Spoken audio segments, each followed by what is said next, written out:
ஆண்டவர் இந்த நாட்களில் இங்கே கொண்டு வந்தது ஒரு கிருபை. அல்லேலூயா. ആമേൻ.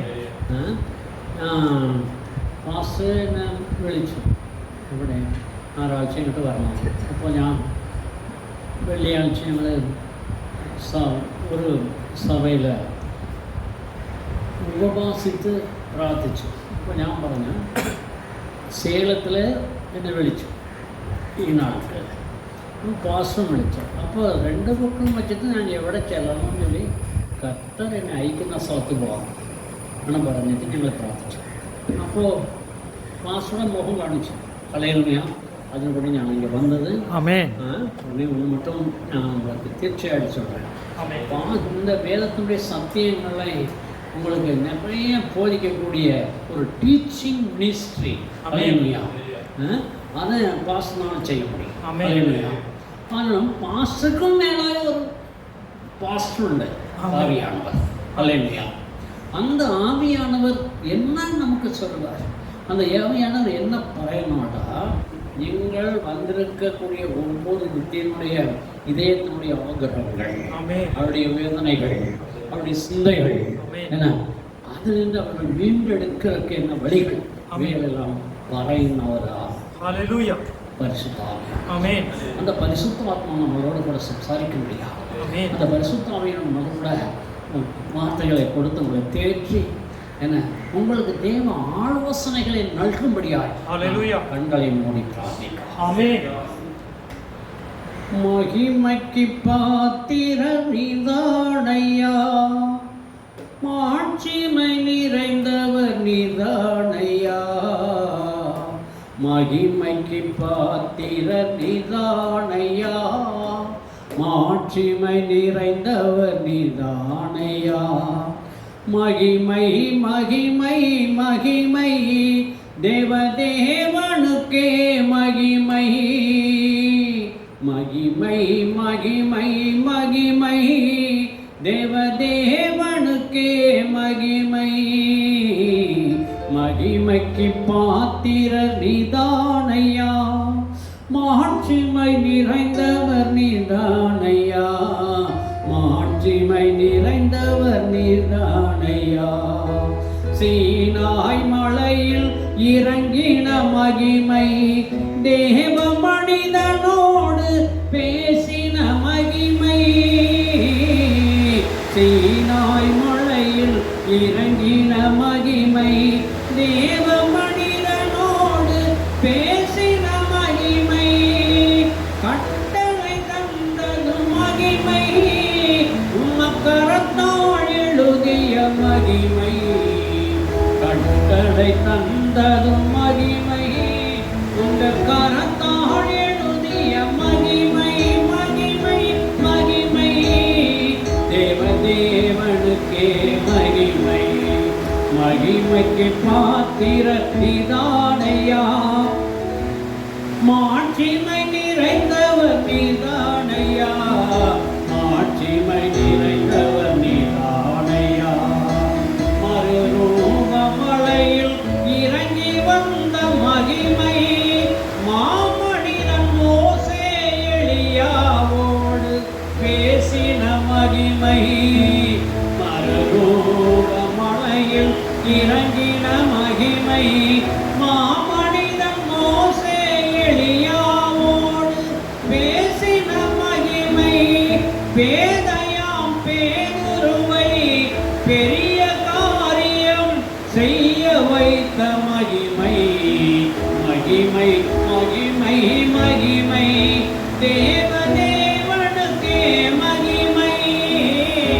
தேவதேவனுக்கே மகிமை. கல்வாரியில் இறங்கி வந்த மகிமை, கல்வனாம் என்னையும் கரம் பிடித்த மகிமை.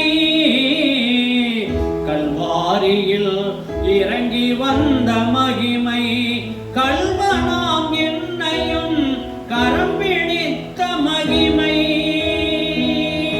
பருதீசில் சேர்த்ததும் மகிமை, அது பரலோக தேவனின் மகிமை. பருதீசில் சேர்த்ததும் மகிமை, அது பரலோக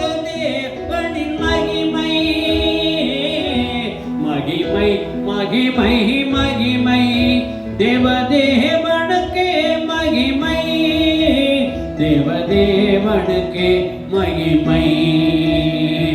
ஆதி ஆலயத்தை நிரப்பின மகிமை, ஆச்சரிப்பு கூடாரத்தை நிரப்பின மகிமை. ஆதி ஆலயத்தை நிரப்பின மகிமை, ஆச்சரிப்பு கூடாரத்தை நிரப்பின மகிமை. ஆலயமாம் எங்களையும் நிரப்பிடுமே உந்தன் மகிமையினால். ஆலயமாம் எங்களையும் நிரப்பிடுமே உந்தன் மகிமையினால். அல்லேலூயா. ஆவியானவரே, ஓ கர்த்தாவே, நீங்களே தேவனுடைய ஆலயமாக இருக்கிறீர்கள் என்று சொன்னவரே, ஆண்டவரே, தேவனுடைய ஆலயமாக இருக்கக்கூடிய ஆண்டவரே, எங்களை நிரப்பணுமே ஆண்டவரே, எங்களை தகப்பன ஆவியினால் நிரப்பணுமே ஆண்டவரே. ஆவியானவர் எங்களுக்காக வெளிப்பாடுகளை கொடுக்கணுமே ஆண்டவரே, தேவ தரிசனங்கள் வெளிப்படணுமே ஆண்டவரே. தேவன் மாத்திரம் பேசுவீராக, மாமிச பிரகாரமும் ஒரு வார்த்தை இங்கே கடந்துவிடாமல் இயேசுவின் நாமத்தினால எல்லாம் தகப்பனே கட்டப்படுவதாக ஆவியானவர் இடைப்படுவீராக. இயேசுவின் நாமத்தினால் நான் ஜெபிக்கிறேன் நல்ல பிதாவே. ஆமென். ஆமென். அல்லேலூயா. தேவனுடைய மகிமை வெளிப்படும் பொழுது ஆண்டவர் நம்மளோடு கூட பேசுகிறவராக இருக்கிறார். அல்லேலூயா. எத்தனையோ பேருக்கு ஆண்டவர் இந்த சபைக்குள்ளாய் நீங்கள் கடந்து வருவதற்கு முன்பாக மாஸ்டர்களோடு ஒரு சத்தியத்தை பேசும் பொழுது சில வாக்கு தத்தங்களை கர்த்தர் உங்களுக்கு கொடுத்திருப்பார். அல்லேலூயா. சில ஆசீர்வாதமான வாக்கு தத்தங்களை கொடுத்திருப்பார். அல்லேலூயா. அந்த வாக்கு தத்தங்கள் இதுவரை நிறைவேறாமல் இருக்கலாம். அல்லேலூயா. இதுவரை அதை சாத்தியப்படாமல் இருக்கலாம். என்ன காரணம் என்ன கேட்டா, அந்த வாக்கு தத்தங்களை சுதந்திரித்துக் கொள்வதற்கு நீங்கள் எந்த பாதையிலே சென்று அதை சுதந்திரித்துக் கொள்ள வேண்டும் என்பது சத்தியம் நமக்கு சொல்லிக் கொடுக்கிறது. அல்லேலூயா. அந்த மாதிரி நம்ம அந்த வழியில போகாவிட்டால் நாம் அந்த வாக்கு தத்தங்களை சுதந்திரித்துக் கொள்ள முடியும். அல்லேலூயா. ஆகவே பிரியமானவர்களே, ஆதியாகமத்தின் புத்தகத்துல ஒரு உற்பத்தி புஸ்தகத்தை நாம் எடுத்துக்கொள்ளலாம். அங்கே ஒரு வசனம் ஆண்டவர் உங்களுக்காக வெளிப்படுத்துகிறார். ஆதியாகமத்தின் புஸ்தகம், உற்பத்தி புஸ்தகம் 26வது அதிகாரம் 12லிருந்து 16 வரை ஒருத்தர் வாசிக்கலாம்.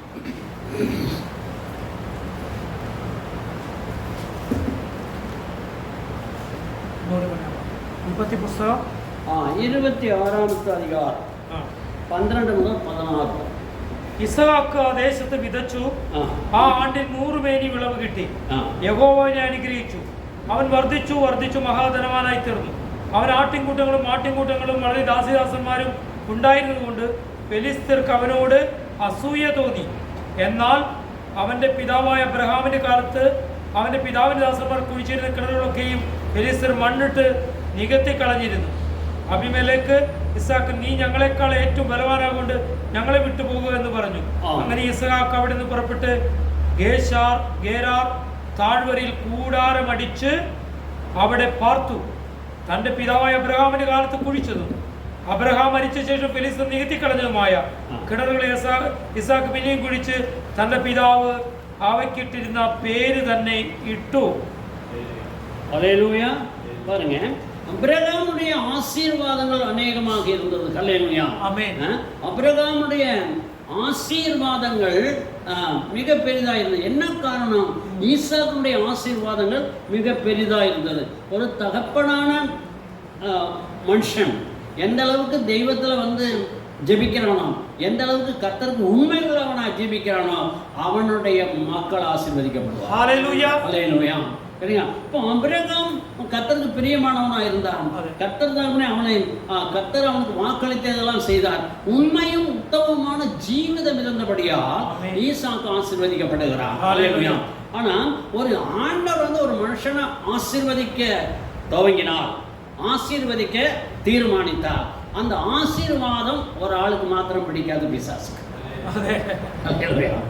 அவனுக்கு பிடிக்காது. அது தேவ மக்கள் ஆசீர்வதிக்க ஒரு நாள் பிசாசுக்கு பிடிக்காது. ஆனாலும் அவன் அந்த ஆசீர்வாதத்தை கெடுப்பதற்கு என்னென்ன செய்யணுமோ அந்த மாதிரி செய்வான். அதனாலதான் அபிரகாமுடைய நாட்களில் தோண்டிய துறவுகளை என்ன பெலிஸ்தர்கள் மூடி போட்டார்கள். அல்லேலூயா. அவர்கள் மூடினாங்க. அந்த மூடினதுனால அது அப்படியே மூடி கிடக்கல.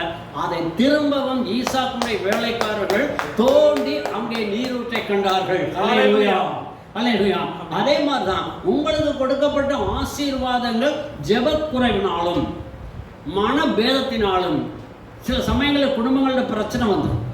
சில குடும்பங்களில் பிரச்சனை பிள்ளைகளால பிரச்சனை வரும், கணவனால பிரச்சனை வந்துடும், இல்லை மனைவிக்கும் கணவனுக்கு ஒரு ஐக்கியம் இல்லை. இந்த மாதிரி பிரச்சனைகள் வரும் பொழுது ஜெபம் குறைஞ்சி போகும். வசனம் சொல்லுகிறது, மனோ துக்கத்தினால் ஆவி முறிந்து போகும். மனோ துக்கத்தினாலே ஆவிக்கு பரிசுத்த ஆவியானவர்களாக நாம் இடைப்பட முடியாத ஒரு சூழ்நிலையை பிசாசு கொண்டு வருவார். அல்லேலூயா. அந்த மாதிரி சந்தர்ப்பங்கள்ல, அந்த மாதிரி காரியங்கள்ல நாம் என்ன செய்வோம்? ஊக்கமாய் உறுதியாக ஜெபம் பண்ணும் பொழுது கர்த்தர் என்ன செய்கிறார்? நம்ம ஜெபத்தை கேட்டு நமக்காக யுத்தம் செய்ய இறங்கி வருவார். ஹல்லேலூயா. ஹல்லேலூயா. நமக்காக யுத்தம் செய்ய இறங்கி வருகிறார். அல்லேலூயா. இந்த மாதிரி ஜெப சிந்தை இருக்க வேண்டும். எல்லா நாட்களும் எல்லா நிலையிலும் ஜெபிக்க கற்றுக்கொள்ள வேண்டும். அல்லேலூயா. குடும்பத்தில் பிரச்சனை வரலாம், வேலை செய்கிற இடத்துல பிரச்சனை வரலாம். ஏன்னா ஒவ்வொரு சூழ்நிலையும் நமக்கு பிரச்சனையை பிசாசு கொண்டு வந்தாலும் அதை மேற்கொள்வது என விசுவாசமும் ஜெபம். அல்லேலூயா. எனக்கு சொன்னதை கர்த்தர் எனக்கு கொடுக்கிறேன்னு சொல்லி வாக்களித்ததை நிச்சயமாய் தருவார். ஏன்னா அது எத்தனை தடசம் இருந்தாலும் கொடுத்துருவார். அதனால நான் சோர்ந்து போகாமல் ஜெபிக்க வேண்டும். அல்லேலூயா. அப்போ இங்கே நீங்க எத்தனை வருஷம் ஆனாலும் அது நடந்தே தீரும். எத்தனை வருஷம் ஆனாலும் நடந்தேன். நான் பொள்ளாச்சிக்கு பக்கத்தில் ஒரு தேவனுடைய ஏசி சர்ச்சுடைய அந்த சபைக்கு ஞாபகம் போய் அப்போ போயிருந்த போது அங்கே அந்த பாஸ்டருக்கு கல்யாணம் கழிச்சுட்டு 10 வருஷம் ஆகிட்டு குழந்தை கிடையாது, ஏஜி சர்ச். அப்போது கடைசியாக லாஸ்ட் ஆகிட்டு வரும்போது அந்த பாஸ்டரோட வீட்டில் ஒரு சாயாவும் கொடுத்து ஒரு 2 பிஸ்கட்லாம் கொடுத்து எனக்கு போகும்போது நான் அந்த பாஸ்டர் ஒரு பிரார்த்தனை பண்ணிட்டு போவேன். என்னத்துக்கு பிரார்த்தனை? ஒரு ஆசீர்வாதத்துக்கு பிரார்த்தனை. அப்போ நான் சொன்னேன், ஆண்டவரே, இவர்கள் இவ்வளவு காலமாக இவ்வளவு நாட்களாக எது தனக்கு வேணும் என்று ஆவலோடு தாகத்தோடு இருக்கிறார்களோ அதை கொடுத்துருங்க, அது எதாக இருந்தாலும் கொடுத்துருங்க அப்படின்னு ஜெபம் பண்ணிட்டு வந்தாச்சு. ஒரு 1.5 வருஷம் கழிச்சுட்டு இப்போ சமீபத்தில் 4 மாதத்துக்குனால அவருக்கு 10 வருஷம் கழிச்சு டபுள் ரெட்டை குழந்தை வந்து அவங்களுக்கு குழந்தை எடுக்கிற வயசு இல்லை. அந்த மாதிரி 45 வயசு. அல்லேலூயா. அவருக்கு எத்தனை வயசு இருக்கும்? ஒரு 5 வயசு கூட 50 வயசு. கேட்டீங்களா? ஆண்டவர் வாக்கு பண்ணினதை நிச்சயமா நிறைவேற்ற சக்தி உள்ளவர். அவர் பலன் உள்ளவர். அப்போ நமக்கு ஒரு விசுவாசம் தான் தேவை. நம்ம செய்யற ஜெபத்தை விசுவாசத்தோட செய்யணும். அப்படி விசுவாசத்தோடு செய்யும் பொழுது என்ன ஆகும்? மற்றவங்களுக்கு பொறாமை உண்டாயிரும். பெலிஸ்தர்கள் என்ன செய்கிறார்கள்? ஏன்னா ஈசாக்குடைய வந்த வளர்ச்சியை பார்த்தார்கள், அவனுடைய ஆசீர்வாதத்தை, என்னை விட்டு போயிடப்பா, நீ போகணும், இங்க இருக்கவே கூடாது. ஏன்னாட்டா நீ வளர்ந்து பெரியவன் ஆயிட்டா என்ன நீ மேற்கொண்டு விடுவாய். அல்லேலூயா. பிசாசு என்ன? பிசாசும் சசங்க கூட்டமே என்ன செய்யும்? என்ன நம்ம ஆசீர்வதிக்கப்பட்டு ஜெப ஜீவியத்தில் கர்த்தரை கூட சேர்ந்து நடக்கிறத, கர்த்தரோடு வைராக்கியமா ஜெபிக்கிறத, விசுவாசத்தை கண்டு பிசாசுடைய சைனியம் நடுங்கும். அல்லேலூயா. பிசாசுடைய கோட்டைகள் தகர்ந்து போகும். ஆகையினால பிசாசு அங்கிருந்து நம்மளை அனுப்புறதுக்கு என்ன வழின்னு பார்த்து. அல்லேலூயா. அவன் செய்யறதான் இந்த ஆளை இங்கிருந்து கடத்துறதுக்கு என்ன வழி, அதை செய்யும். அல்லேலூயா. அந்த மாதிரி செய்கிற காலத்தில் அவன் என்ன செய்கிறான்? ஈசாக்கும் முதற்தடவை வந்து ஒரு துறவையை தொடுகிறான். அங்கே வழக்கு உண்டாகுது. அப்போ அவன் அந்த இடத்துக்கு மாறி மாறி இடத்துக்கு போகிறான். அங்கே ஒரு துறவை தோண்டுகிறான், அங்கேயும் பிரச்சனை. அல்லேலூயா. அப்போ அங்கே போகும்போது 3ஆவது இடத்துல ஒரு துறவை தோண்டுகிறான். ஏன்னா அங்கே பிரச்சனையே இல்லை. அல்லேலூயா. அப்போ 1, 2, 3 இடங்களை மாறி போகிறான். அல்லேலூயா. என்றைக்கு உங்களுக்குள்ள பரிசுத்த ஆவியானவராகிய திருத்துவ தேவன் பிதா குமாரன் பரிசுத்த ஆவியானவர் நிறைவாய் இருக்கிறீர்களோ அங்கே சமாதானம் வரும். அல்லேலூயா. அந்த 3ஆவது இடத்துல வழக்குண்டாக்கல, அதுக்கு ரெகோபோத் என்று பேர். அல்லேலூயா. ரெகோபோத் என்றால் சமாதானம். அல்லேலூயா. அந்த சமாதானமான வாழ்க்கை தேவனுடைய பிள்ளைகளுடைய குடும்பத்தில் வர வேண்டுமானால் என்ன, நீங்க கர்த்தருக்கு ஒப்பு கொடுத்து உத்தம இதயத்தோட ஜெபிக்கணும். என்ன கர்த்தர் கொடுப்பாருங்கிற நம்பிக்கையோடு கூட ஜெபிக்கணும். ஜெபிச்சு பார்க்கலாம், கிடைச்சா கிடைக்குது, ஜெபிச்சு பார்க்கலாம், ஒரு நாள் நடக்கும். என் தேவன் எனக்கு கொடுப்பார், அல்லேலூயா, நிச்சயமா செய்வார். அவர் ஜீவன் உள்ள தேவன். ஹல்லேலூயா. கேட்டீங்களா? அவர் ஜீவன் உள்ள தேவன். என்னடா அவர் மரித்து உயிர்த்தவர் அல்லவா? அல்லேலூயா. அவர் இதுவரைக்கும் மறிக்காமல் இருக்கிறவர் அவர் அல்லவா? முதலும் முடிவும் இல்லாதவர். அவருக்கு மரணமே இல்லாத பெருவாழ்வை நமக்கு கொடுக்க கிறிஸ்து சிலுவைக்கு போனார். ஹல்லேலூயா. இப்போ நீங்க இப்போ கர்த்தருடைய மேசையில கர்த்தருடைய அந்த அப்பத்தை நம்ம இப்போ பூசிட்டோம் இல்லைங்களா? அப்போ அதை கொடுக்கும்போது பாஸ் இருந்து வரங்க, அது கொஞ்சம் அந்த வசனம் கர்த்தர் சொன்ன, ஏன்னா அந்த டாபிக் இந்த டாபிக் வேற, கர்த்தர் சொல்றது சொல்றேன். இது உங்களுக்காய் பிற்கப்படுகிற என்ற சரீரமா இருக்கிறது என்று யாருக்கு சொன்னது? கிறிஸ்து தன்னுடைய அப்போஸ்தலருக்கும் சீசன்மாருக்கு இது உங்களுக்காகவும் உலகத்துக்காகவும் பிற்கப்படுகிற என்னுடைய சரீரமா இருக்கிறத வாங்கி பூசியுங்கள். அல்லேலூயா. நீ இதயத்தில் உடைக்கப்படும் பொழுது, நீ தகர்க்கப்படும் பொழுது, அநேக தகர்ச்சியில இருக்கும் பொழுது, அநேகர் நோய்வாய்ப்பட்டு இருக்கும் பொழுது, அநேகர் பரிதவிக்கிற பொழுது, அநேகர் அநாதியாய் விடப்படும் பொழுது, உன் இதயம் பீக்கப்பட்டு அவர்களுக்காய் உடைக்கப்பட்டு தகர்க்கப்படுகிற நேரத்தில் சிலுவையை பார்க்கும் பொழுது நீயே மற்றவங்களுக்கு அப்பமாவாய். அவர் உனக்காக எனக்காக பாவிகளுக்காக பிக்கப்பட்ட அப்பமானார். ஹல்லேலூயா. அதே மாதிரி நீங்களும் தகப்பன அநேகருக்கு அப்பமாகும்படியாக கர்த்தர் இந்த அப்பத்தை உங்களுக்கு பூசிக்க கொடுத்தார். அதுதான் தேவனுடைய கிருபை. ஹல்லேலூயா. சில எத்தனை பேர் துக்கத்தில், எத்தனை பேர் பக்கத்து வீட்டில் இருக்கக்கூடியவங்க, நம்ம அருகில் வீட்டில் இருக்கக்கூடியவங்களாம் எத்தனை பேர் தகர்க்கப்பட்டு துக்கப்பட்டு வேதனையோடு வியாதியோடு கடன் பாரத்தோடு கண்ணீரோடு என்ன நிந்தைகளோடு அவமானத்தோடு இருப்பார்கள். அவர்களுக்காக என்ன உடைக்கப்பட்ட இதயத்தோடு நீ ஜெபிக்கும் பொழுது நீ அநேகருக்கு அப்பமாவாய், அநேகருக்கு தகப்பனை தேவ பிள்ளையாய் மாறுவாய். அல்லேலூயா. அதற்காகத்தான் உங்களுக்கு சபைக்கு கொண்டு வந்தார். அல்லேலூயா. நீ மற்றவர்களுக்காக ஜெபிக்கும் பொழுது கர்த்தர் உனக்கு ஒரு ஆசீர்வாதத்தை கொண்டு வருவார். ஹல்லேலூயா. யோபு தன் நண்பர்களுக்காக பிரார்த்தித்தான். யோபு தன்னுடைய சிநேகிதமார்க்காக பிரார்த்தம். யோபுடைய சிறையிருப்பை கர்த்தர் மாற்றினார். ஹல்லேலூயா. அது மாதிரி நீங்க மற்றவங்களுக்கு ஜெபிக்கும் பொழுது கர்த்தர் என்ன செய்வார்? உங்களுடைய சிறையிருப்பை மாற்றுவார், உங்களுடைய துக்கங்களை மாற்றுவார். சில சமயங்கள்ல ஆண்டவர் நிற்க வேண்டிய இடத்துல பிசாசு நிற்பான். ஆண்டவர் நிற்க வேண்டிய இடத்துல பிசாசு வந்து நின்றுவான். இதுக்கு என்ன காரணம்? ஏன் நாம் பிசாசு நிற்கிறோம்னா, தேவ கட்டளையை நாம் மீறும் பொழுது, தேவனுடைய பிரமாணங்களை மீறும் பொழுது அந்த இடத்துல இருந்து பரிசுத்தவான் கொஞ்ச நேரம் விலகிடுவார். அந்த இடத்த வந்து பிசாசு பூர்த்தி செய்வார். ஹல்லேலூயா. எசேக்கியேலின் புஸ்தகம் இல்லை, எசேக்கியேல் சகரியாவின் புஸ்தகம் 3வது அதிகாரத்தை வாசிங்க. சகரியாவின் புஸ்தகம் 3வது அதிகாரம்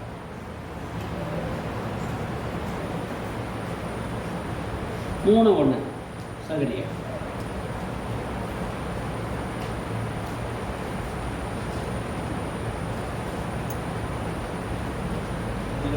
അനന്തരം അവൻ എനിക്ക് മഹാപുരോഹിതനായ യോശുവ യഹോവയുടെ ദൂതൻ മുമ്പിൽ നിൽക്കുന്നു, സാത്താൻ അവനെ കുറ്റം ചുമത്തുവാൻ അവന്റെ വലത്തുഭാഗത്ത് നിൽക്കുന്നത് കാണിച്ചു തന്നു. அல்லேலூயா. பாருங்க, பிரதான தூதன் யோசுவாவை எனக்கு காண்பித்தான். என்ன? அவன் வலது பாகத்துல பிசாசு நின்றான். அப்படி இங்கே தமிழ் பைபிளில் அப்போ அப்படிதான் எழுதிருக்கு. என்ன அப்படின்னா, அவர் எனக்கு பிரதான ஆச்சாரியனை காட்டினார். என்ன? அவனை என்ன அவனுக்கு வலது புறத்தில் யார் நின்னா? வலது பாகத்தில் இருக்கிறது காணிச்சு எது? வலது பாகத்தில் இருக்கிறது காணிச்சு. கரெக்ட். வலது பக்கத்தில் அவன் வலது சுபார் நம்மளே வலது பாரசத்தில் யார் இருக்க வேண்டும்? நியாயமா தேவன் இருக்க வேண்டும். அல்லேலூயா. தேவன் இருக்கிற இடத்துல பிசாசு இருக்கிறதுக்கு என்ன காரணம்? சாத்தான் இருக்கிறதுக்கு என்ன காரணம்? ஏன்னா நம்ம அந்த இடத்த பரிசுத்தான தேவன் வந்து கொஞ்சம் தள்ளி போகும்படி கேப் ஆகும்போது அங்கே பிசாசு. அல்லேலூயா. அல்லேலூயா.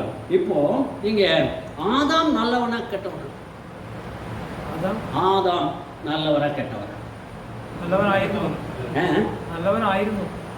நல்லவனாத்தான். ஆதாம் செய்தது தவறா அல்ல ஏவாள் செய்தது தப்பா? எது ரைட்? எது உண்மையான தெற்று? எது சரி? ஆதாம் செய்தது தப்பு. அதனாலதான் ஆதாமுக்கு தண்டனை வந்துச்சு. அல்லேலூயா. அவன் என்ன சொன்னான்? உண்மை அவன் வந்து ஏதேன் தோட்டத்தை உருவாக்கி அதை என்ன செய்த பண்படுத்தி சீராக்கி காத்துக்கொள் பாதுகாத்துக்கன்னு சொல்லி கொடுத்தான். இல்லையா? அவளை பாதுகாக்கிறத விட்டு அவன் அங்க ஊர்வலம் போயிட்டான். அவன் எங்கேயாவது எக்ஸ்கேஷன் போயிட்டான். அந்த இடத்த பார்த்தான் பிசாசு. இந்த நேரம் தானே இவளை மயக்கிறதுக்கு நல்ல நேரம் அப்படின்னு சொல்லி அவன் அந்த கேப்ல நேரா பிசாசு அங்க போனான். எவளுக்கு போனான்னு பேசியிருப்பானா? அவளை வர்ணிச்சிருப்பான். நீ அப்படி இருக்கிற இப்படி இருக்கிற அதான இதான. இந்த பொம்பளை பிள்ளைகளை பார்த்து இப்போ இந்த பாப்பா அந்த பின்னால் இருக்க பாப்பா வந்து சேச்சிரி கலைஞர் ஆழ்ச்சி கடலை ஆழ்ச்ச முகத்தில் பிரசனம் தெரியல அப்படின்னு நம்ம பறையன்னு வச்சுக்காரு. அவள் வீட்டுக்கு போனால் ஃபஸ்ட்டு கண்ணாடி இருப்பாள். இது இயற்கையான சுபாவம். இயற்கையான சுபாவம் அப்படித்தானே. அதனால போனோன்னா பிசாசு என்ன செஞ்சிருப்பான்?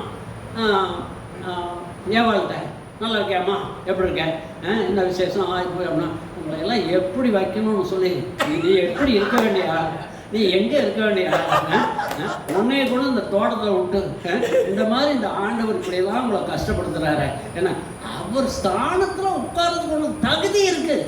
ஆனால் அவர் ஸ்தானத்தில் உட்கார்ந்தா நீ அவருக்கு சமமாகிடுற. அதுக்கு தான் உன்னை இப்படி வந்து வச்சிருக்கான். இது புரியாமல் இருக்கிறீங்க அப்படின்னு சொல்லி கொஞ்சம் பேசியிருப்பான். இதை அங்கே ஆதாம் இருந்திருந்தா அவன் உள்ள நுழைஞ்சிருக்க முடியாது. அல்லேலூயா. அதனால எக்காரணத்தை கொண்டும் கணவனானவன் தன் மனைவிக்கு செய்ய வேண்டிய என கடமையில் செய்ய வேண்டும். அல்லேலூயா. குடும்பத்தை விட்டு பிரிஞ்சு போயிடக்கூடாது. அல்லேலூயா. என்றைக்கு ரட்சிக்கப்பட்ட குடும்பம், என்றைக்கு கர்த்தரால் தேர்ந்தெடுக்கப்பட்ட குடும்பம் என தன்னுடைய கணவனுக்கு மனைவிக்கு எப்போ கேப் உண்டாகுதோ அந்த நேரத்தில் பிசாசு உள்ள போதும். அதனால ஜெப ஜீவியத்தில் ரெண்டு பேரும் ஒருமிக்க ஜெபம் பண்ணும்போது, ஒன்றாக ஜெபம் பண்ணும்பொழுது உங்களுடைய பிள்ளைகள் ஏன்னா அவன் ஞானமே இல்லாமல் தான் ஞானமாக மாற்றுவார். ஞானம் இல்லாத பிள்ளையா இருக்கட்டுமே ஞானமாகணும். ஏன்னா ஞானிகளை வெட்கப்படுத்தும்படியா என்ன செய்தார்? பேதைகளை தனக்காக தெரிந்து கொண்டார் ஆண்டவர். அல்லேலூயா. கொலோசியரின் புஸ்தகம் 2வது அதிகாரம் 3வது வசனத்தை வாசிங்க. கொலோசியர்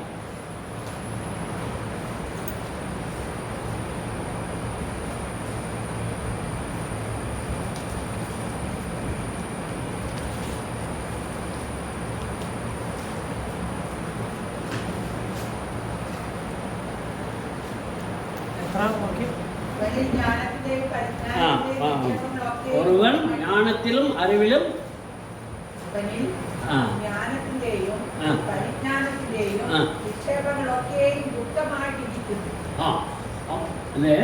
தமிழ்ல என்ன சொன்னா, ஞானமும் அறிவும் என்ற பொக்கிஷங்கள் அவருக்குள்ளாய் உண்டு. யாருக்குள்ளாய் உண்டு?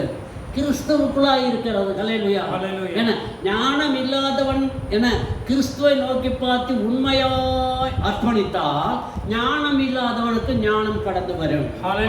அறிவில்லாதவன் அறிவாளியாய் மாறுவான். அல்லேலூயா. இதுல ஞானம்னா என்ன, அறிவுனா என்னன்னு தெரிஞ்சு அதான் இங்க என்ன சொல்றேன்? ஞானம் அறிவு நேரம் ஆயிடுச்சுன்னா கொஞ்சம் தலையெல்லாம் சொல்லியா போதும். நான் நிறுத்திக்கிறேன்.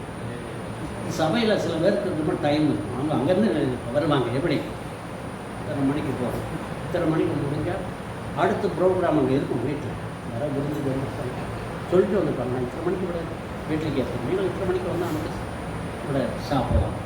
சில ப்ரோக்ராம் என்றைக்கு ஆராதனையில் ஆவியானவர் பேசும்போது டைம் பார்த்து பாருங்கள், உங்களுக்கு ஆசீர்வாதமே இருக்காது. நான் உண்மையாச்சும் பேசுகிறவர் ஆண்டவர் கலையில்லையா. அதனால் இந்த எல்லாருக்கும் மக்கள் உண்டு இல்லையா?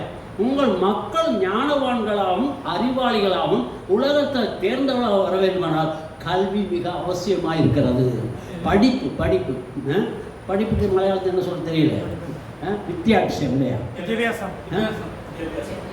ஏதோ இருக்கட்டும், உங்களுக்கு விளங்குதா? தமிழ் விளங்கும்ல?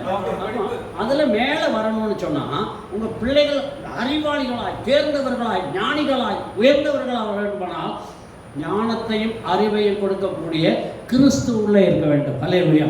அப்போ அறிவு என்பது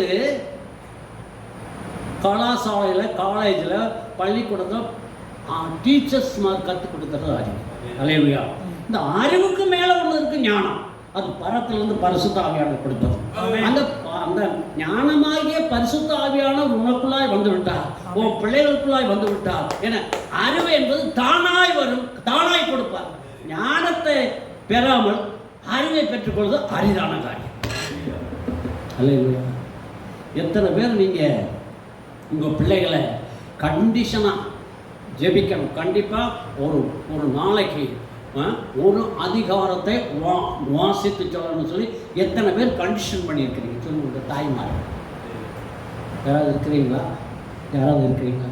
நாகர்கோயில், கன்னியாகுமரி இந்த மாதிரி ஏரியாவுக்கு போனால் இந்த மாதிரி சிறு பையனுங்க ஸ்கூலுக்கு போகிறவங்க அதிகாலையில் எழுந்திரிச்சு சங்கீதத்தில் ஒரு அதிகாரம் மனப்பாடம் ஆயிட்டு பைபிள் திறக்காமல் வாசித்தாலும் அவள் டிஃபன் கொடுப்பா. இல்லைன்னு சொன்னால் பட்டியா ஸ்கூலுக்கு அனுப்பி ஞானமாயிருக்கார். ஹல்லேலூயா. கேட்டீங்களா? அந்த ஞானம் ஒருத்தனுக்கு வந்துட்டா கல்வி அறிவெல்லாம் பின்னாடி. ஞானத்துக்கு முன்னால் அறிவு ஜெயிக்க முடியாது. ஹல்லேலூயா. இந்திய தேசத்தில் ஏஜி சபையை ஸ்தாபித்தவர் யார்? AG, assembly of God church. இதை ஸ்தாபித்தவர் என் ராஜேந்திரன். ராஜேந்திரன். இந்த ராஜேந்திரன் அந்த நாட்களில் அமெரிக்காவில் பில்லி கிரகாம் உலக சுவிசேஷர்களும் சேர்ந்து ஒரு மீட்டிங் நடத்தினார். அப்போ எல்லாருமே அவர் இன்வைட் பண்ணி கூப்பிட்டார். அதில் ஒவ்வொரு நாட்டுக்கும் ஒரு ஆள், ஒரு தேசத்தில் ஒரு ஆள் தான். உலக நாடுகள் முழுவதும் உள்ள சுவிசேஷர்கள் அங்கே போனாங்க. அல்லேலூயா. அப்போ அங்கே போகும்போது இந்தியாவிலிருந்து ஒரு சுவிசேஷகர், அவர் ராஜேந்திரன். அல்லேலூயா. அது சரித்திரம், அது ரெக்கார்ட். அப்போ இந்தியாவிலேருந்து ஒரே மனுஷன், அவர் வாத்தியாராக இருந்தவர். அல்லேலூயா. வாத்தியாராக இருந்து அப்புறம் ரட்சிக்கப்பட்டு அப்புறம் சிஎஸ்சியிலேருந்து ஆவிக்குரியருக்கு வந்து ஏன்னா ஏஜி சபையை இந்தியாவில் ஸ்தாபித்த ஒரே மனுஷன் ராஜேந்திரன். அல்லேலூயா. அந்த ராஜேந்திரனை கூப்பிட்டுருந்தாங்க. கூப்பிட்டோன்னே அவர் ஒவ்வொரு பாஸ்டருக்கும், ஒவ்வொரு தேசத்தில் இருந்த சுவிசேஷர்களுக்கும் 5 நிமிஷம் டைம் கொடுத்தார். அவ்வளோதான் பேச முடியும் ஒரு நாளைக்கு. ஒரு நாள் ப்ரோக்ராம், 3 நாள் ப்ரோக்ராம். அப்போ உடனே ஒவ்வொருவருக்கும் ஒவ்வொரு தலைப்பு கொடுக்கப்பட்டது. இப்போ பரிசுத்த ஆவியானவர், வல்லமை, அல்ல அது விசுவாசம். அதே மாதிரி இவருக்கு கிச்சிலி பழம். கிச்சிலி பழம் நான் வசனம் சொல்லலாம். கேட்டீங்களா? உன்னத பாட்டு 2ஆம் அதிகாரம் 3ஆம் வசனம். உன்னத பாட்டு. உன்னத பாட்டுன்னு பார்த்தீங்கன்னா இல்லை சாலமோன் எழுதிய உன்னத உத்தம கீதம். அப்படி சொல்லுங்க, எனக்கு தெரியும். உத்தம கீதம் 2:3 2ஆம் அதிகாரம் 3ஆம் வசனம். 2ஆம் அதிகாரம் 3ஆம். உத்தம கீதம் 2ஆம் அதிகாரம். அவர் என்னை கிச்சிலி மரங்களில் அடியில் கொண்டு போனார். ഓക്കേ എടുക്കട്ടെ. ഉത്തമ ഗീതം എടുത്ത് 2:3 വായിച്ചേ.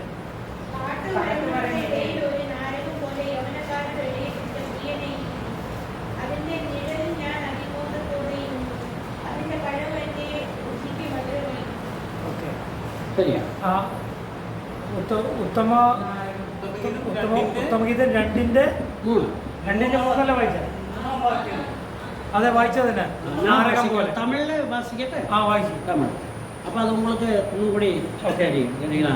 உன்னத பாட்டு சாலமோன் எழுதிய உன்னத பாட்டு புஸ்தகத்தில் 2ஆம் அதிகாரம் கேட்டிங்களா?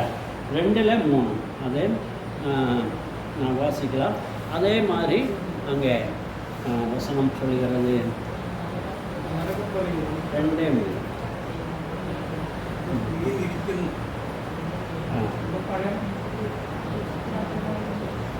காட்டு மரங்களுக்குள் கிச்சிலி மரம் எப்படி இருக்கிறதோ அப்படியே குமாரருக்குள்ளே என் நேசர் இருக்கிறார்.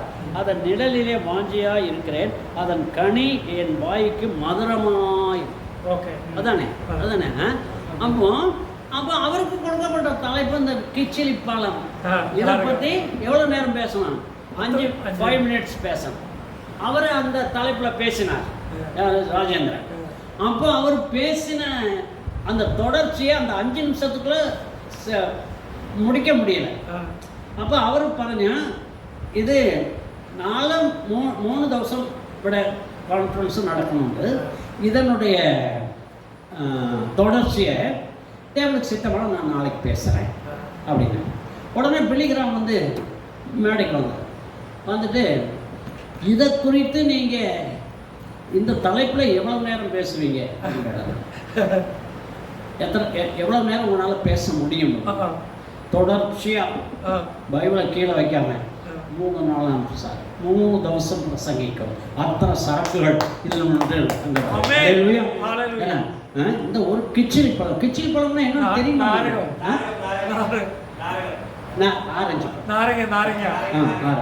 அப்போ அதுக்குள்ள உள்ள தோல், அதனுடைய சுவைகள், அதுக்குள்ள வித்து, அதுக்குள்ள ரசம் என இத்தனையும் தனித்தனியாய் பேசுவதற்கு 3 தவசம் வேணும்.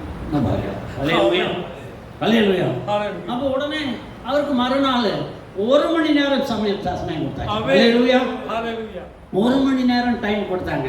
அந்த 1 மணி நேரம் அவர் இந்த கிச்சிலி பழத்தை குறித்தும் ஆவிக்குரிய ஜீவிதத்தை கொடுத்தும், கிச்சிலி பழத்தை கொடுத்தும் ஆவிக்குரிய விசுவாசிகளை கொடுத்தும், கிச்சிலி பழத்தை கொடுத்தும் ஆவியாருடைய பிள்ளைகளை குறித்தும் பேசினார். ஹல்லேலூயா. என இது அறிவினால் கிட்டிய அல்ல, ஞானத்தால் கிட்டியது. ஹல்லேலூயா, ஹல்லேலூயா. என்ன அப்போ இது அறிவு பள்ளி படிப்பு, கிளாஸ்ல, கலாசாலையில், காலேஜில் படிக்கல, பரிசுத்த ஆவியானவர் பரத்திலிருந்து அனுப்பியது. ஹல்லேலூயா, ஹல்லேலூயா. என்ன அப்ப இப்பேற்பட்ட வெகுமானம் உள்ள, இப்பேற்பட்ட பெரிய பாஸ்டர்மார், பெரிய வேத அறிஞர்கள் இருக்கவன், அப்பேற்பட்ட அறிகள் இருக்கக்கூடிய அந்த பிரதான ஆச்சாரியர்கள் இருக்கக்கூடிய அந்த வேத பண்டிதன் பக்கத்தில் பிசாசனிக்க என்ன காரியம்? அல்லேலூயா. அதெல்லாம் நம்ம வாய்ச்சது. எது இதில் எஸ்ஐக்கியில் எது இப்போ வாய்ச்சோமே சகரியா 3ஆம் அதிகாரத்தில் வாய்ச்சாங்க. அவர் எனக்கு பிரதான ஆச்சாரியனை காணிச்சு, ஏன்னா அவனுடைய வலது பக்கத்தில் என்ன அவனுக்கு கெடுதல் செய்யும்படியாய் பிசாசானவன் நிற்கிறான். அல்லேலூயா. என்ன காரணம்னா, சில பாஸ்டர்மார் சில நல்ல பிரசங்கிக்கும், நல்லா எல்லாம் செய்வாங்க. ஆனால் அவங்களுக்குள்ள அவர்களுடைய சொந்த மனசுக்கு, அவருடைய இதயத்துக்கு நன்றாக தெரியக்கூடிய காரியமாக இருக்கணும். அவங்க செய்வாங்க. ஆனால் கர்த்தருடைய பார்வையில் தேற்றாக இருக்கும். ஹல்லேலூயா. எனக்கும் சரி, என்னுடைய மனசுக்கு ஓகே. ஆனால் கர்த்தருடைய பார்வையில் அது சரியா இருக்குமா? அவனுக்கே தெரியாது. ஆனால் கர்த்தர் கணக்கு பார்ப்பார். ஹல்லேலூயா, ஹல்லேலூயா. கர்த்தர் கணக்கு பார்ப்பார். ஞாபகம் பொள்ளாச்சியில் ஒரு சபை என்னுடைய கண்ட்ரோலில் இருக்குது.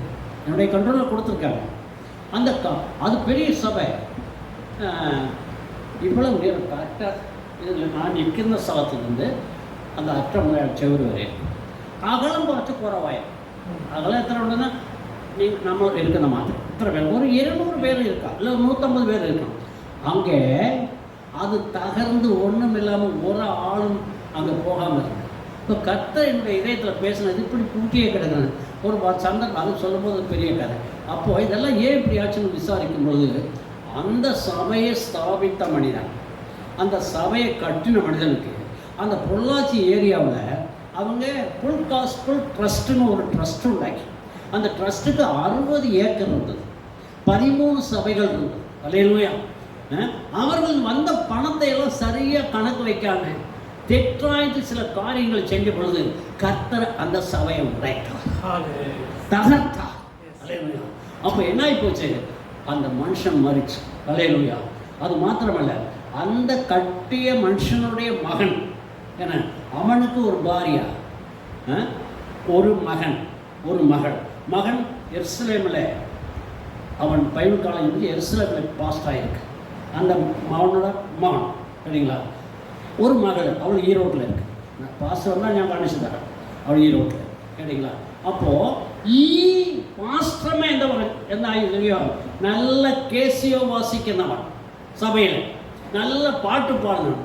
அவனுக்கு இவளுக்கு ஒரு வித்தியாசமான தொடர்பு ஏற்பட்டு பாஸ்டர் பர்த்தாவை விட்டுட்டு அவனை கொண்டு நடந்த சத்தியம் உங்களுக்கு சொல்லுகிறேன், நடந்ததை உங்களுக்கு சொல்றேன். கேட்டீங்களா?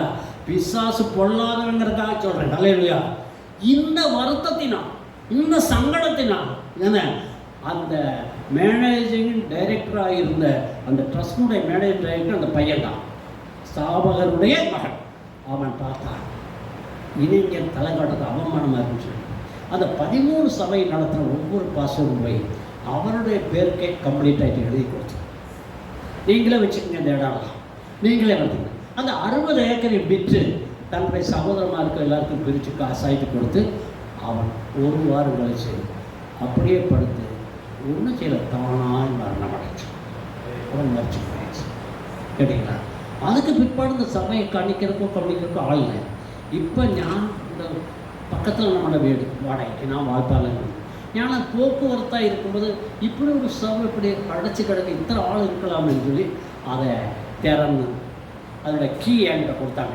ஐயா நீங்கள் நைட்டில் மட்டும் ஒரு லைட்டை மட்டும் போடுறீங்க, காலை எழுந்து ஆஃப் பண்ணிடுங்க. அப்போ லைட்டு போடுறதுக்கு நம்ம வாட்ச்மேன்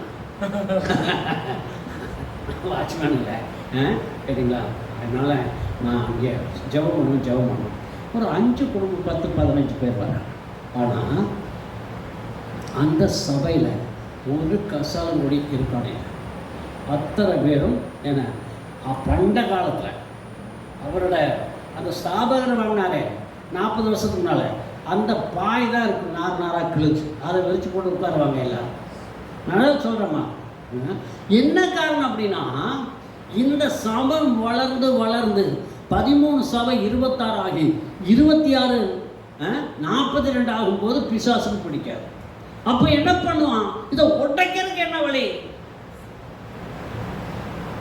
மாமிசத்தை கரைப்படுத்தி மாமிசத்தில் இச்சைகளை கொண்டு வந்து இந்த மாமிச இச்சைனா என சபைகளை உடைத்து ஒரு குடும்பமே நாசம்.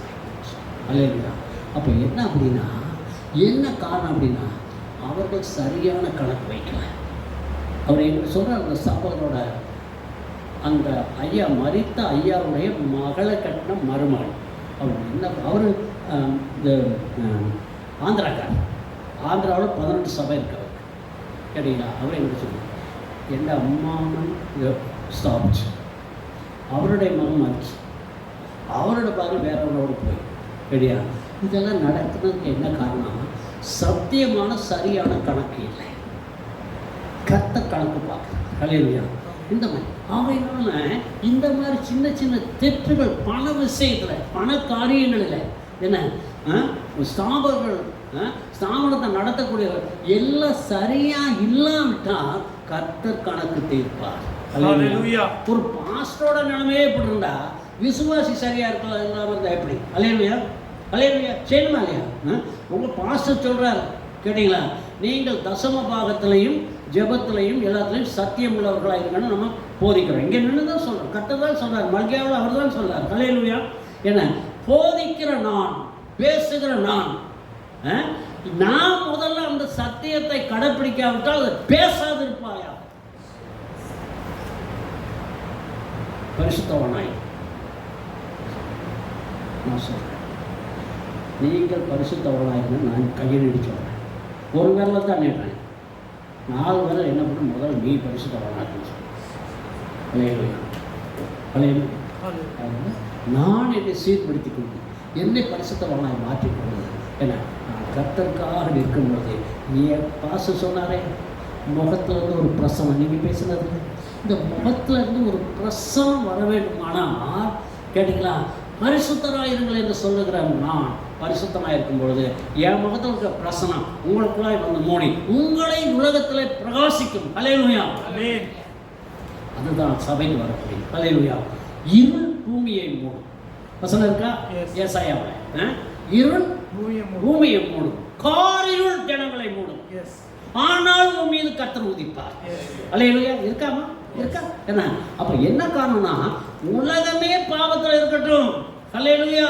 என்ன, அந்த ஜனங்கள் காரில் இருட்டுக்குள்ள இருக்கட்டும், அந்த இருளுக்கு வெளிச்சமாய் நீ இருப்பாய். அல்லேலூயா. அந்த இருளுக்கு வெளிச்சமா நீ இருக்க வேண்டுமானால் சத்தியத்துக்கு கீழ்ப்படி. அல்லேலூயா. சத்திய ஆவியானவருக்கு கீழ்ப்படி. என்ன, போதிக்கிற போதகனுக்கு அடங்கி நட. அல்லேலூயா. ஆமென். ஒண்ணுக்கு போதகன் வந்து சும்மா மாமிசத்தில் ஒரு போதகனை பார்த்தா உனக்கு சாபமே வந்து, நான் உங்களுக்கு சத்தியத்தை சொல்கிறேன், எனக்கு நிற்கவே முடியல. ஆவியானவர் அப்படியே எனக்கு அப்படியே வேர்த்து ஒழுங்குதீங்க. ஏன்னா ஆண்டவர் அப்படியே பேச சொல்கிறார், அதனால பேசுகிறேன். அல்லேலூயா. கேட்டிங்களா? உங்கள் பாசம் இந்த புல்பீட்டில் நிற்கும் போது தேவனுடைய தூதனாக இருக்கிறான். அல்லேலூயா. தேவனுடைய மனுஷனாக இருக்கிறான். அவன் மூலமா ஆண்டவர் தான் பேசுகிறார், அவன் மூலமா ஆவியானவர் தான் பேசுகிறார். அல்லேலூயா. ஆண்டவருடைய வார்த்தைக்கு நீங்கள் கீழ்ப்படிந்தால் இந்த நாட்களில் நான் சொல்லுகிறேன், ஏன்னா அபிரகாமுடைய நாட்களிலே தூர்த்து போட்ட துறவுகளை ஈசாக்கின் நாட்களிலே தோண்டி அங்கே நீரூற்றை கண்டதை போல உங்களுடைய இதுவரை நடக்காத, இதுவரை காத்திருக்கக்கூடிய, இதுவரை நீ கண்ணீர் விட்ட, இதுவரை தகப்பன அவளோடு காத்திருக்கக்கூடிய, இதுவரை இது நடக்காதா என்று தகப்பன ஏங்கிக் கொண்டிருக்கிற அத்தனை காரியங்களும் நீங்கள் உங்களுடைய சுவிசேஷகனை, உங்களுடைய பாஸ்டர், உங்களுக்கு கொடுக்கப்பட்ட தேவதூதனுடைய வார்த்தைக்கு கீழ்ப்படியும் போது வருகிற நாட்களில் அவைகளெல்லாம் நீங்கள் பெற்றுக்கொள்வீர்கள். கரங்களை தட்டி கர்த்தரை மகிமைப்படுத்தலாம். நீங்க மனுஷனை பார்க்குற மாதிரி மனுஷனை பார்க்காதீங்க. அல்லேலூயா. ஆண்டவரோடு பேசுகிறவன் ஆண்டவர் சொல்றது மாத்திரம் தான் செய்வான். அல்லேலூயா. நான் இப்போ சொன்ன ராஜேந்திர பாஸ்டர் தேனின்னு ஒரு இடம் இருக்கு. தேனி கேள்விப்பட்டீங்களா? அந்த தேனியில் இயேசு பண்ணை இருக்கிறது. அல்லேலூயா. அந்த இயேசு பண்ணைக்கு பக்கத்தில் ஒரு பெரிய ஜெப கோபுரத்தை கட்டும்படி 56 லட்சத்தை ஒரு செட்டியார் கொடுத்தார். அல்லேலூயா. அந்த 56 லட்சத்தை வாங்கி அவர் ப்ரே பண்ணார். ஆண்டவர் சொன்னார், அதை திரும்ப கொடுத்து விடு என்று சொன்னார். அல்லேலூயா. திரும்ப கொடுத்துரு. அல்லேலூயா. இது பாவத்தின் சொத்து, இது பாவத்தினால் வந்த பணம், இது ஆசீர்வாதமற்றது, இதுல நீ கட்டாத, இது ஆசீர்வாதம் இல்லை என்றார். அவர் கூப்பிட்டு திரும்ப கொடுத்து விட்டார். அல்லேலூயா. உண்மை சத்தியத்தை நான் சொல்றேன். இல்லைங்களா? அப்போ காசு வரும், எப்படி வேணாலும் வரும். பிசாசு காசு கொடுக்க போதுமானவராக இருக்கிறார். அல்லேலூயா. அப்போ பிசாசு என்ன செய்யணும்? பரவாயில்ல. அப்போ பணம் நமக்கு தேவை. என்ன, பணத்தை பற்றி ஆண்டவர் என்ன சொல்லியிருக்கார்? பணம் எல்லாவற்றுக்கும் வேணும். சரிங்களா? ஆனால் பண ஆசை இருக்கலாம், பண பேராசை இருக்கலாம். ஒரு ஆசைப்படாமல் ஏதாவது வாங்க முடியும். கடைக்கு போகிறோம், கடைக்கு போயிட்டு ஒரு ட்ரெஸ்ஸை பார்க்குறோம். அந்த ட்ரெஸ்ஸை நீங்கள் இதை வாங்கலாம்னு நினைக்கிறீங்க. சரிங்களா? ஆனால் அது ஆசை தான், அது நமக்கு பிரியமாக இருக்குது. இந்த ட்ரெஸ்ஸு நல்லா இருக்கும். காலையில் இந்த ட்ரெஸ்ஸை போட்டிருந்தேன், பாஸ் இது ரொம்ப நல்லா இருக்கேன், இது மாதிரி எனக்கு ஒன்று மேடிக்கணும், ஆசைப்படுறது ஒன்றும் தப்பு இல்லை. அல்லேலூயா. ஆசைப்படுறதுல ஒன்றும் தவறு கிடையாது. ஆனால் இது மாதிரி ஒரு டஜன் ட்ரெஸ்ஸு ஒரே மாதிரி வேணுங்கிறது பேராசை இல்லையா? அப்போ எல்லாம் தேவை, அளவோடு தேவை. அல்லேலூயா. அதனால் அறிவு ஞானம் என்ற பொக்கிஷங்கள் எல்லாம் அவருக்குள்ளாக இருக்குது, கிறிஸ்துக்குள்ளாக இருக்கிறது. என் பையன் படிக்கலையே, நல்ல மார்க் வாங்கலையே, அவன் உயர்லையே அப்படின்னு வேதனைப்படக்கூடிய தாயாக இருந்தாலும் தகப்பனாக இருந்தாலுமே உங்கள் பையனை முதல்ல வேதத்தை ஒவ்வொரு நாளும் ஒவ்வொரு அதிகாரத்தை வாசிக்க சொல்லி, ஆனால் அவனை முழங்கால் போட சொல்லி உன் கையை வச்சு அவனுக்கு ஜெபம் பண்ண, அவன் வெற்றி கொடி நாட்டுவான். அல்லேலூயா. அல்லேலூயா. வேதம் சொல்லுகிறது, தேவனை தேடுகிறவர்களுக்கு ஒரு நன்மையும் குறைவுபடாது. எப்படின்னு? தேவனை தேடுகிறவர்களுக்கு ஒரு நன்மையும் எல்லா நன்மையும் குறைவில்லாமல் கொடுப்பான். அல்லேலூயா. பாக்கியவானா இருப்பாய். பாஸ்டர் சொன்னார் ஒரு வார்த்தை, நான் கவனிச்சுங்க. நீ பாக்கியவானா இருப்பாய் அப்படிங்கிறது என்ன? பாக்கியவானா என்ன? பாக்கியவானா என்ன? எல்லா விதத்திலும் குறைவில்லாமல் சம்பூர்ணமாய் ஆசீர்வாதத்தை பெறுகிறவனுக்கு பேர் தான் பாக்கியவான். அல்லேலூயா. கேட்டீங்களா? பார்க்கறதுக்கு முகம் மட்டும் பார்க்கறதுக்கு அழகாக இருக்குது, ஆனால் உள்ளுக்குள்ள வியாதி இருக்க எந்திரிக்கவே முடியல. ஒரு ஆள் தோல்வி விடணும், அது ஆசீர்வாதமா? அது ஆசீர்வாதம் இல்லை. எனக்கு எல்லாம் உச்சி முதல் பாதம் வரை அப்சலோமை பற்றி எழுதிட்டு அவன் உச்சி முதல் பால் வர மகா பெரிய சௌந்தரியங்கள் அழகானவன். அல்லேலூயா. அவன் கடைசியில் என்ன செஞ்சான்? அப்பனை கொள்றதுக்கு ஐடியா போனான். ஆண்டவர் அவனை கொண்டான். புரியுதா? இதுதான் உண்மை. ஆகையினால நான் இன்னைக்கு சொல்லக்கூடிய ஒரே கருத்து கேட்டீங்களா, திரும்பவும் நீங்கள் விட்டு போன ஆசீர்வாதத்தை பெற்றுக்கொள்ளவும், உங்களுடைய பிள்ளைகள் ஆசீர்வாதமான வித்தியாசத்தில் படிப்பில் உயர்ந்தவர்களாக வரும்படியாக நீங்கள் வீட்டில் சொல்லணும். அல்லேலூயா. பிரார்த்தனை செய்யுங்க. பாருங்க, காசு பணம் இல்லாமல், பூர்வீக சொத்து இல்லாமல் எத்தனை தரித்திரப்பட்டவர்கள் இந்த உலகத்தில், எத்தனை தரித்திரப்பட்டவர்கள் சபைக்கு வர கேட்டீங்களா? வேதம் சொல்லுகிறது தரித்திரர்களுக்கு சுவிசேஷம் அறிவிக்கப்பட வேண்டும். அல்லேலூயா. தரித்திரத்துக்காக சுவிசேஷம் இருங்க. எதில் தரித்திரம்? பணம், காசு, சொத்து உலகத்தில் இல்லை. கேட்டீங்களா? ஆன்மீகத்தில், ஆத்மாவில் தரித்திரனாக இருக்கிறவனுக்கு சுவிசேஷத்தை பிரசங்கித்தா என்ன, அவன் அவன் என்ன ஞானவானாய் மாறி போவான். அவன் அறிவாளியாக மாறினான். அறிவும் ஞானமும் அவனுக்குள்ளாக வரும்போது நல்ல உத்தியோகத்துக்கு வருவான். நல்ல உத்தியோகத்துக்கு வரும்போது சம்பாத்தியம் வரும். சம்பாத்தியம் வரும்போது உலகத்தில் உயர்ந்தவனாக இருப்பான். புரியுது அவனுக்கு? முத இந்தியாவில் எல்லாம் அந்த நாட்களில் என்ன கோவணம் கட்டிட்டு இருப்பாங்க. தமிழில் சொன்னான், ஒரு ஒரு ஒரு இடுப்பில் ஒரு அந்த மறைவிடத்தை மூடுறதுக்கு மட்டும்தான் ஒரு துணி, மற்றதெல்லாம் வெறுமையாக தான் இருப்பாங்க. சரிங்களா? கொஞ்ச நாள் ஆச்சு ஒரு வேஷ்டியை கட்டிட்டு வேட்டியில் பணம் வச்சுட்டு சந்தைக்கு போவோம். அல்லேலூயா. பெண்கள் ப்ளவுஸ் போடுறதில்ல அந்த நாட்களில். கேட்டிங்களா? அந்த பழைய சட்டத்தில் நீங்கள் படித்தீங்கன்னா இவ்வளவு கொடுமையிலிருந்து எல்லாவற்றையும் மாற்றி உங்களை மனிதர்களாய், மிருகமாக இருந்தவர்களை மனிதனாய் மாற்றியது இந்த கிறிஸ்துவ சத்திய வேதம் மாத்திரமே. கிறிஸ்து வந்திருக்காவிட்டா, சத்தியம் இந்தியாவுக்குள்ள வந்திருக்காவிட்டா என மனிதன் தலைமுறை மிருகமாக இருந்திருப்பான். அல்லேலூயா. அப்பேற்பட்ட சத்தியத்தை சீக்கன் காலவர்கள் இங்கே கொண்டு வந்தார். அல்லேலூயா. அந்த சத்தியத்திற்குரிய வெளிச்சம் உடைய மனுஷனாக மாற்றியது. ஆகவே பணம் இல்லை, காசு இல்லை, பூர்வீக சொத்து இல்லை, கவலைப்படாதீங்க. என அழிக்க முடியாத அழிவில்லாத சொத்து கிறிஸ்து இருக்கிறார். அவரை நீங்கள் நாடி தேடி ஜெபிச்சீங்கன்னா எதிர்காலத்தில் உங்கள் பிள்ளைகள் அநேகருக்கு கொடுக்கக்கூடிய ஆசீர்வாதத்தை கொடுப்பாங்க. அல்லேலூயா. இப்போ கையை ஏற்றிக்கிட்டு இருக்கேன், ஆனால் கிறிஸ்து உனக்குள்ள கையை ஏந்திரவங்களுக்கா நீ கொடுக்க ஆரம்பிச்சுக்க. இதுதான் வித்தியாசம். அல்லேலூயா. ஆகவே இந்த ஆசீர்வாதத்தை நீங்கள் பெற்றுக்கொள்ள, பிசாசு மூடி போட்ட ஆசீர்வாதத்தை பெற்றுக்கொள்ள, பிசாசு மூடி போட்ட சகல சம்பூர்ணத்தையும் பெற்றுக்கொள்ள நீங்கள் வீட்டில் உங்கள் பிள்ளைகளை வேதத்தை வாசிக்க சொல்லுங்க, சத்தியத்தை நடங்க, தினம் ஜெபம் பண்ணுங்க, கர்த்தருடைய தரிசனத்தை பாருங்கள், கர்த்தருடைய ஆலோசனை கேளுங்க, சமைக்கு தவறாமல் வாங்க, தவறாமல் ஏன்னா உங்களுடைய தூதனாகிய ஊழியக்காரன் சொல்வதற்கு கீழ்ப்படியுங்கள். கர்த்தர் அப்படியே உங்களை ஆசீர்வதிப்பாராக. ஆமென்.